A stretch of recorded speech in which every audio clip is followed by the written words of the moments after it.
Model के part second को आज अपन पढ़ने जा रहे हैं।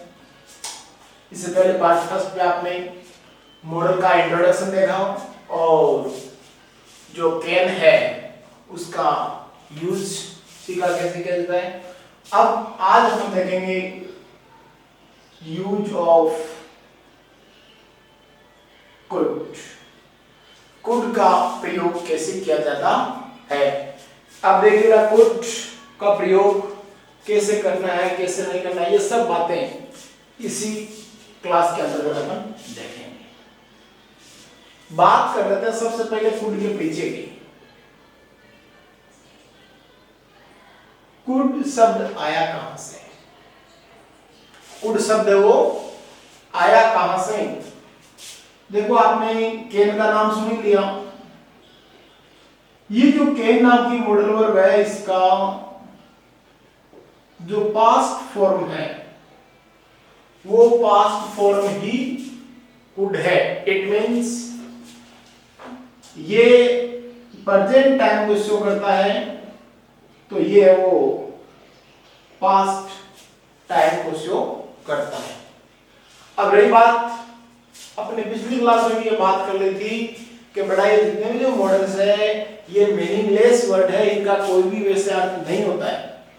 अब सेंटेंस के अंतर्गत ये अपनी किस प्रकार से भूमिका निभाते हैं, अपना क्या अर्थ देते हैं। जैसे कि किसी सेंटेंस में कैन का यूज हो रहा है तो अपन मानते सा इसका अर्थ कर सकना है, मतलब कार्य कर सकता है, कार्य कर सकती है, कार्य कर सकता हूं। इसी प्रकार से अगर किसी सेंटेंस में आपने कुड का यूज कर लिया, आप क्या सोचोगे कि भाई कार्य कर सका, कार्य करे सका, सकता था, सकती थी। इस प्रकार से ये जो वर्ड है वो अपने मीनिंग देते हैं। अब इसका सेंटेंस में यूज करते समय किन किन चीजों का ध्यान रखना होगा। सबसे पहली बात, जो आपका सेंटेंस है वो पास्ट टाइम को एक्सप्रेस करना चाहिए। ऐसा कोई भी सेंटेंस हो जो पास्ट टाइम को शो कर रहा है, उस सेंटेंस के अंतर्गत अपन कुड का यूज करने के बारे में सोचेंगे। अब कंडीशन नंबर फर्स्ट हो गई कि सेंटेंस में जो टाइम है वो टाइम पास्ट का होना चाहिए। अब पास्ट टाइम के अंतर्गत जो पहला कॉन्सेप्ट है वो है कि एबिलिटी, पास्ट की एबिलिटी। अब पास्ट की एबिलिटी क्या होती है, मतलब जिसको हिंदी में बोलते हैं भैया भूतकालिक योग्यता। भूतकालिक योग्यता, जैसे आप कहते हो कि मैं कक्षा 8 में प्रथम स्थान प्राप्त कर सकता था। हालांकि प्राप्त किया नहीं आपने, लेकिन आपने आपके अंतर्गत इतनी एबिलिटी थी कि 8वीं क्लास के अंतर्गत आप प्रथम स्थान प्राप्त कर सकते थे। अब वो प्रथम स्थान प्राप्त करने की योग्यता आप में नहीं रही, लेकिन पास्ट में आप में इतनी योग्यता थी। तो कोई भी व्यक्ति ये कहता है कि मैं ये कार्य कर सकता था, ये कार्य को करने में मेरी इतनी क्षमता थी, उस बात को इंडिकेट करने के लिए पास्ट टाइम का प्रयोग किया जाता है। जैसे Ramesh watch and intelligent student. Ramesh was an intelligent student. He get first rank in 8th class. Ramesh was an intelligent student. Ramesh एक प्रतिभावान, होशियार, इंटेलिजेंट स्टूडेंट था। वह फर्स्ट रैंक प्राप्त कर सकता था। कुड का यूज ऑफ कुड। क्यों? क्योंकि पहली बात एबिलिटी है उसके अंतर्गत इंटेलिजेंट, लेकिन वो इंटेलिजेंट है नहीं था। इस प्रकार से पास्ट टाइम को इंडिकेट करता है, तो अपन याद पर यूज करेंगे किसका, कुड का। ये कॉन्सेप्ट क्लियर हो गया भैया। देखो आपने लास्ट क्लास में देखा था, उसमें यहाँ पर ये वाज वर या वर्ब के सेकंड फॉर्म में से वर्ड नहीं आ रहे थे, यहाँ ऐसा कोई वर्ब यूज में आ रहा था जो वर्ब प्रेजेंट टाइम को इंडिकेट करती हो, प्रेजेंट टाइम के बारे में अपने से बात करती हो। अब इसके बाद में जहां जहां आप कैन का यूज कर सकते थे, वो सेंटेंस यदि पास्ट में है तो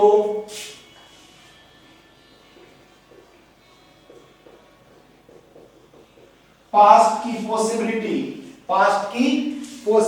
पास्ट की संभावनाएं व्यक्त करने के लिए, भूतकाल समय में किसी भी कार्य के होने की संभावना को अगर व्यक्त करना होता है तो वहां पर भी कुड का प्रयोग किया जाता है। एग्जाम्पल की बात करो तो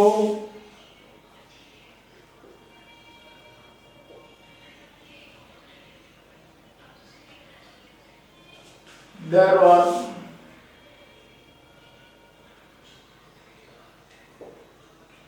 was dark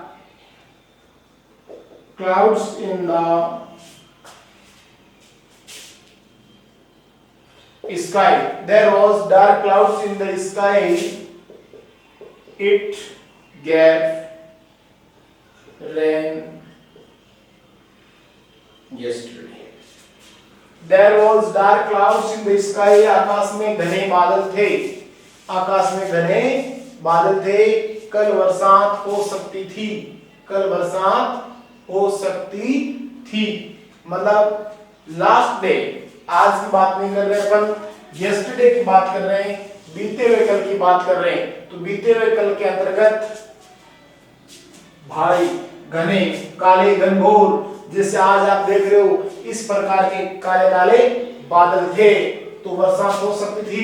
वर्षात के होने की संभावनाएं, वर्षात के होने की जो पॉसिबिलिटीज है वो 80% तक थी, और जब पॉसिबिलिटी 80% तक थी, इट मींस यहां पर यूज होएगा कुड का। समझ गए मेरी बात? तो ये एबिलिटी, पॉसिबिलिटी, इसी प्रकार से बात करते हैं अपन कैपेसिटी की।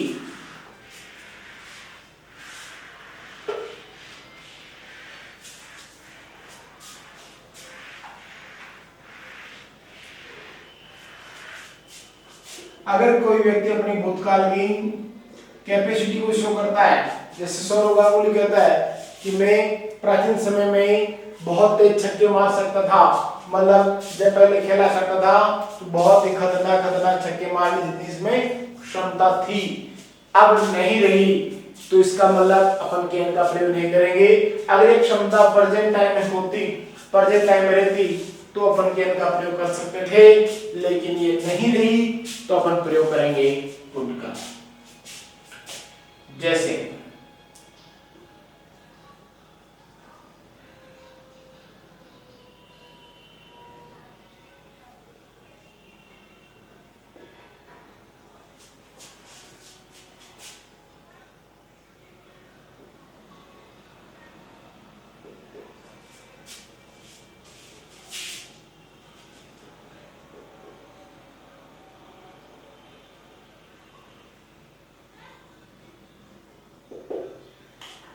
Dhoni gave run as fast as Kohli, मतलब प्रेजेंट में जो कोहली दौड़ता है उतना तेज धोनी दौड़ सकता था। कब? जब धोनी खेला करता था, उस कंडीशन में कोहली जितना तेज दौड़ सकता था, as fast as Kohli, Dhoni could, Dhoni दौड़ सकता था कितना? as fast as Kohli.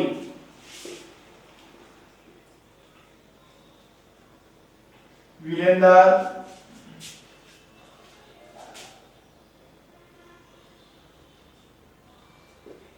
hit many sixes in his youth। Virendra अपने युवा अवस्था में बहुत सारे छक्के लगा सकता था, जो वीरेंद्र है वो अपनी जब युवा अवस्था चल रही थी उस अपने युवा अवस्था के अंतर्गत बहुत सारे छक्के हिट यानी मारना, तो यहाँ पर किसका प्रयोग करेंगे? कुड। अब नहीं मार सकता क्योंकि उसकी जो यूथ है वो चले गई। इसी प्रकार से I drink much milk, I have drink much milk in childhood, बचपन में मैं बहुत ज्यादा दूध पी सकता था। इन चाइल्डहुड, ये ऐसे शब्द है बेटा, ये ऐसे शब्द है जो अपने आप सेंटेंस में बता दें कि यहाँ पर टाइम है वो पास्ट का हो गया। I could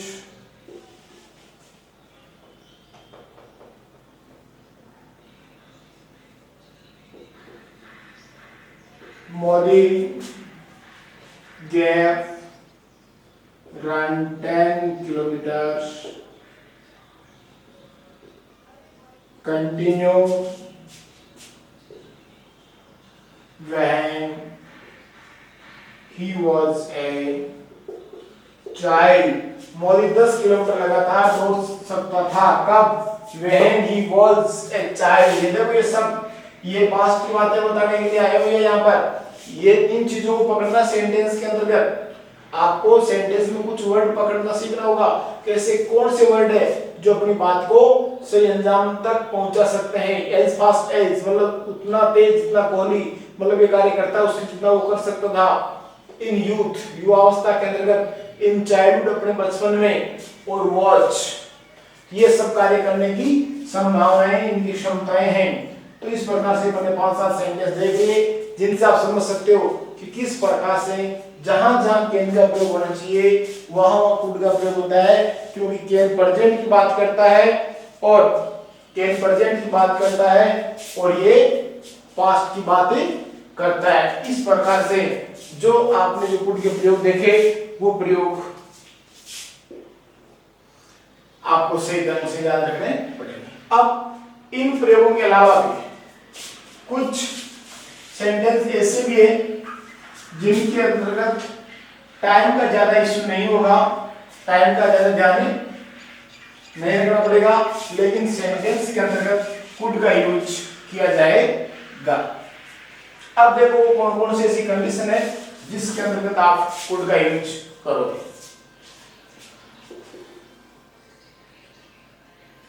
could plus you, could plus you is equal to sense निकलता है रिक्वेस्ट।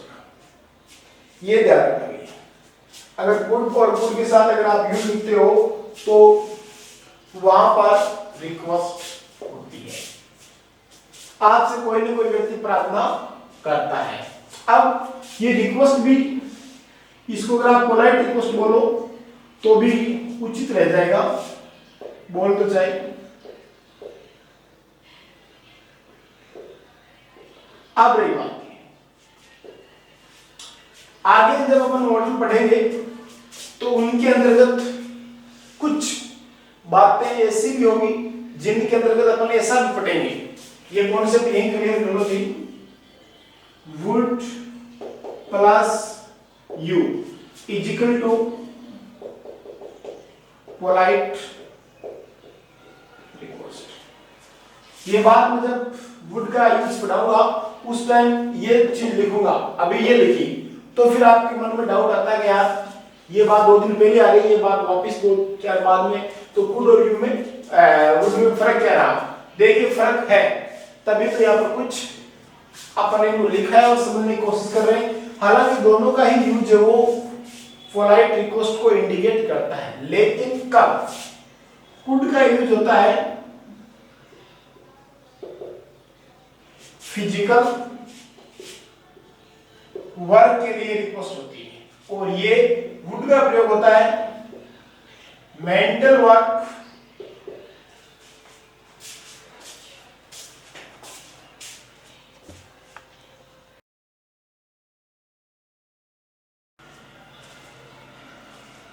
जो वुड का यूज होता है वो होता है मेंटल वर्क के लिए की गई रिक्वेस्ट। समझ गए? तो यहां पर ये थोड़ा सा ध्यान देने वाली बात है कि कुड प्लस यू हो तो polite request, would plus you हो तो भी पोलाइट रिक्वेस्ट, बट कुड का यूज उस कंडीशन में किया जाता है जब कोई फिजिकल वर्क करवाने के लिए रिक्वेस्ट कर रहा होता है, और वुड का प्रयोग जब कोई मेंटल वर्क करवाने के लिए रिक्वेस्ट कर रहा होता है। समझ गए? अब देखिए इस रिक्वेस्ट से रिलेटेड अपने कुड के कौन से ऐसे एग्जाम्पल हैं।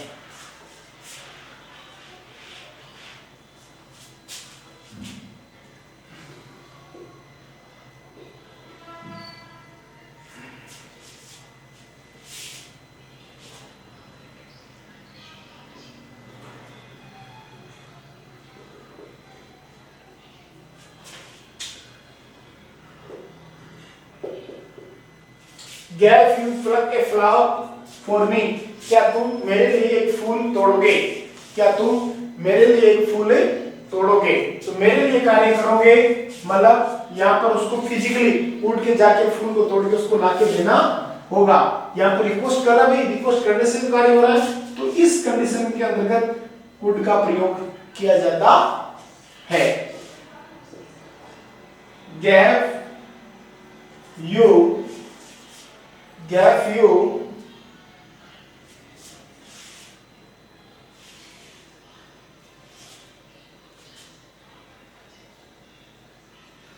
help me in my homework, क्या करे? गृह कार्य करने के अंतर्गत होमवर्क करने के मामले में मेरी हेल्प करोगे। तो यहाँ पर कर सकोगे नहीं होगा, या कर सकता था ऐसा नहीं होगा, यहाँ पर कार्य करोगे मतलब उससे हेल्प मांग रहा है तो कुड यू। तो किसी भी प्रकार की ऐसी कोई रिक्वेस्ट हो जिससे आप रिक्वेस्ट करोगे अगला आपके लिए कोई फिजिकल वर्क करेगा, उस कंडीशन के अंतर्गत आपको कुड का यूज करना होगा। समझ गए? ये था कुड का यूज। और अब इस कुड के यूज के बाद अपन देखते हैं use of make.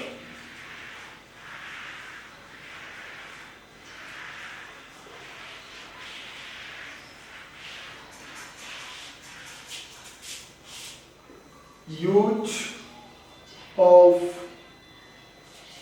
May. May का भी वैसे अर्थ होता है सकता है, सकना। अब इन चीजों के प्रयोग कहां कहां किए जाते हैं देखिए। मे का जो सबसे बेहतरीन यूज है जिससे रिलेटेड आपको सेंटेंस पूछा जाता है और वो होता है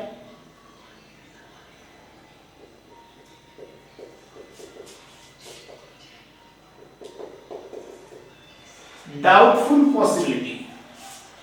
डाउटफुल पॉसिबिलिटी क्या होती है? इसको हिंदी में बोलते हैं संदेहास्पद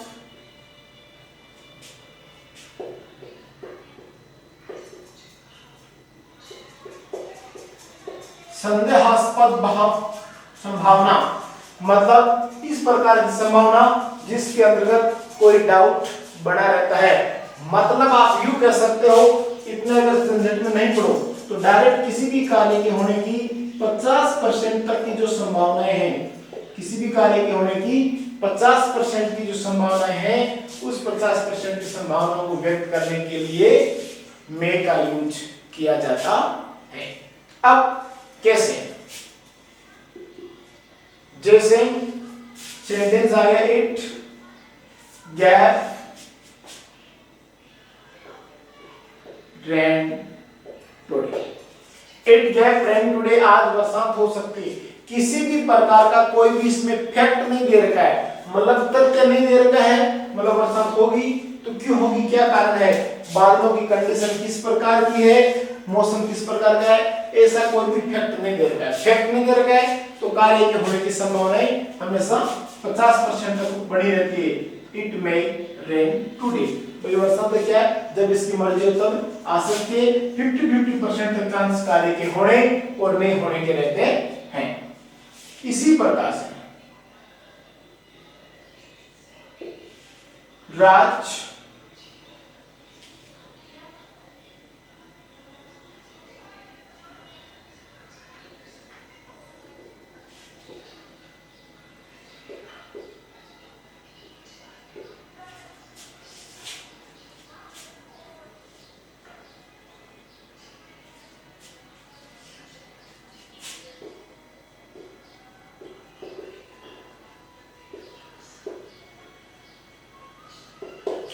राज डेली कम्स स्कूल, राज हमेशा स्कूल आता है। Raj daily comes school, Raj हमेशा स्कूल आता है। He get be an ideal student, वो एक आदर्श विद्यार्थी हो सकता है। हाँ, कोई पुख्ता परिणाम नहीं है कि जो हमेशा स्कूल आता है वो आदर्श स्टूडेंट होता है, लेकिन उस प्रकार के बच्चों के भी आदर्श बनने की संभावनाएं 50-50% तक रहती है। ही में अब देखिए, डाउटफुल पॉसिबिलिटी के अंतर्गत ही एक जो रोचक कॉन्सेप्ट है वो ये है कि आदमी जो किसी भी स्टेज के अंतर्गत है, आदमी जो किसी भी अवस्था के अंतर्गत है, सभी व्यक्तियों के मरने की जो संभावनाएं होती है वो 50% होती है। आप पूर्ण रूप से ये आप 80% 90% गारंटी के साथ नहीं कर सकते कि व्यक्ति मरेगा या मर सकता है, नहीं। हर आदमी के, चाहे कोई भी हो, किसी भी कंडीशन में, चाहे बिल्कुल स्वस्थ हो चाहे अस्वस्थ हो, मरने की संभावना हमेशा आदमी के 50% की होती है। तो जैसे कह दिया, रोशन H seriously ill. He gave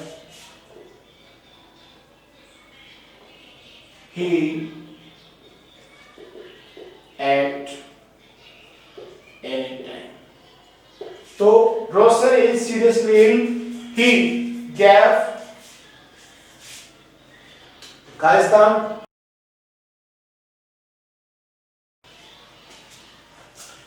इस सेंटेंस को देखिए, Roshan is seriously ill, he gave die at any time. Roshan गंभीर रूप से बीमार है, वह किसी भी समय मर सकता है। आप ये नहीं कह सकते कि यहाँ पर सीरियसली इल है तो इसके मरने की संभावनाएं 80-90% तक हो रही, नहीं। मरने की संभावनाएं व्यक्ति की 50% तक होती है। तो he may die at any time. इस प्रकार से आप वो मे का यूज डाउटफुल पॉसिबिलिटी के लिए कर सकते हो। अब जब डाउटफुल पॉसिबिलिटी आप समझ जाओगे का मतलब कार्य के होने की संभावना 50% तक है, या आप सोचो ये कार्य हो सकता है, लेकिन फिर दिमाग विचार आएगा पता नहीं हो या नहीं हो। अब इसके बाद जो सेकंड कॉन्सेप्ट आपके सामने आ रहा है इसमें, वो एक तो होता है भैया ब्लेस, काश, विश। इन चीजों को इंडिकेट करने के लिए भी मे का यूज किया जाता है। अब देखिए, ब्लेस शब्द का अर्थ होता है आशीर्वाद, कर्स का मतलब होता है अभिशाप, विश का मतलब होता है शुभकामनाएं देना या उसके प्रति प्रार्थनाएं करना। अब किसी भी सेंटेंस के अंतर्गत ये वर्ड नहीं लिखकर अपन को अपनी फीलिंग शो करना है कि अपन किसी को आशीर्वाद दे रहे हैं, कर्स अभिशाप दे रहे हैं या भी शुभकामनाएं दे रहे हैं, तो किस प्रकार से अपन सेंटेंस को स्टार्ट करेंगे मे यू से। मे यू का अर्थ नहीं होता है, बाकी अपन लोग अर्थ लेते हैं, अपन ऐसा अर्थ समझ सकते हैं। मैं ये नहीं कह रहा हूं कि मे यू का अर्थ होता है, बल्कि अपन अपनी बात को समझने के लिए ऐसा समझते हैं, इसका अर्थ है भगवान करें, भगवान करें। तो मे यू शब्द का जो अर्थ अपन लेते हैं भगवान करें, और अगर इसका अर्थ ये लेकर अगर समझा जाए तो अपना सेंटेंस आगे हल होने के चांसेस ज्यादा रहते हैं। कैसे? May you success in your life, भगवान करे तुम अपने जीवन में सफल हो जाओ, भगवान करे तुम अपने जीवन में सफल हो जाओ। देख लो आशीर्वाद देने की बातें आ रही, मे यू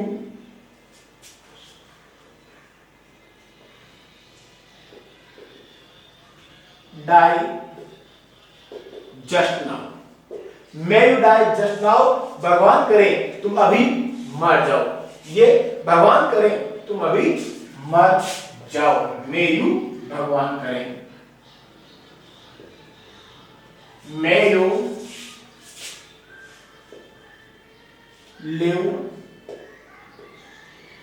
लॉन्ग, भगवान करे तुम्हारी आयु लंबी हो, भगवान करे तुम्हारी आयु लंबी हो। इस प्रकार से मे यू शब्द जो है वो सेंटेंस के स्टार्ट में लग के ब्लेस, कर्स, विश जैसे शब्दों के बारे में बात करता है और इसका अर्थ निकलता है मे यू। ठीक है, तो ये थोड़ा सा ध्यान रखना। इसके बाद जो मे का यूज आ रहा है ना वो है फॉर्मल रिक्वेस्ट। फॉर्मल रिक्वेस्ट का अर्थ आप समझ गए बेटा, औपचारिक प्रार्थना।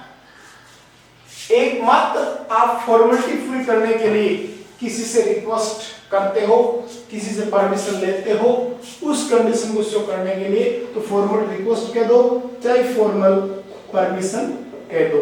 इन सब चीजों को इंडिकेट करने के लिए आप मे का यूज करते हो। जैसे